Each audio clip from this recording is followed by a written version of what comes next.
আপনাদের সকলের কাছে কৃতজ্ঞতা প্রকাশ করার জন্য আজ আমি এখানে দাঁড়িয়েছি আপনাদের সামনে। সন্তান হিসাবে আমার মন আমার মায়ের বিছানার পাশে পড়ে আছে। আপনাদের কাছে আমি চাইবো আজ আল্লাহর দরবারে আপনারা দোয়া করবেন উনি যাতে সুস্থ হতে পারেন। আমি আমার মা দেশনেত্রী খালেদা জিয়ার কাছে যাব। এই একটি মানুষ, যে মানুষটি এই দেশের মাটি, এই দেশের মানুষকে নিজের জীবনের থেকেও বেশি ভালোবেসেছেন। তার সাথে কি হয়েছে আপনারা প্রত্যেকটি মানুষ সে সম্পর্কে অবগত আছেন।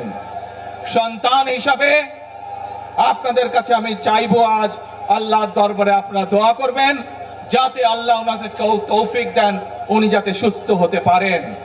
প্রিয় ভাই বোনেরা, সন্তান হিসাবে আমার মন আমার মায়ের বিছানার পাশে পড়ে আছে সেই হাসপাতালের ঘরে, কিন্তু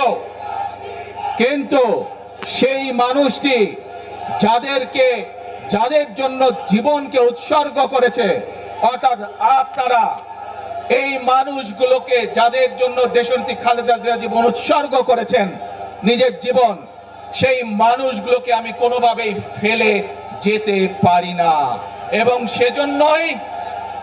সেজন্যই আজ হাসপাতালে যাবার আগে আপনাদের প্রতি সহ টেলিভিশনগুলোর মাধ্যমে যারা সমগ্র বাংলাদেশে আমাকে দেখছেন, আপনাদের সকলের কাছে কৃতজ্ঞতা প্রকাশ করার জন্য আজ আমি এখানে দাঁড়িয়েছি আপনাদের সামনে। তাই এলো ইনোভার, যেন আপনি লাইফে থাকেন রেডি প্রতিদিন। Innova, designed for now.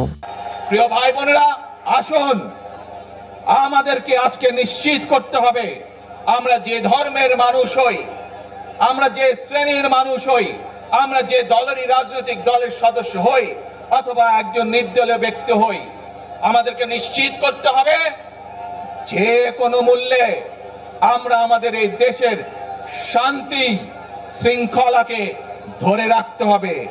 যে কোনো মূল্যে যে কোনো বিশৃঙ্খলাকে পরিত্যাগ করতে হবে। যে কোনো মূল্যে আমাদেরকে নিশ্চিত করতে হবে যাতে মানুষ নিরাপদ থাকতে পারে। শিশু হোক, নারী হোক, পুরুষ হোক, যে কোনো বয়স, যে কোনো শ্রেণী, যে কোনো পেশা, যে কোনো ধর্মের মানুষ যেন নিরাপদ থাকে, এই হোক আমাদের চাওয়া আজকে। প্রিয় ভাই বোনেরা, সবাই মিলে আজ আমরা প্রতিজ্ঞাবদ্ধ হই, সবাই মিলে করব কাজ। কে জোরে আরো, সবাই মিলে করব কাজ, গর্ব মোদের বাংলাদেশ। ইনশাআল্লাহ আপনাদের সকলের কাছে দোয়া আছে আবারও সকলকে যে কোনো মূল্যে দেশে শান্তি শৃঙ্খলা রক্ষার আহ্বান জানিয়ে যে কোনো বিশৃঙ্খলাকে পরিহার করে ধৈর্যের সাথে মোকাবেলা করার আহ্বান জানিয়ে আমার বক্তব্য শেষ করছি।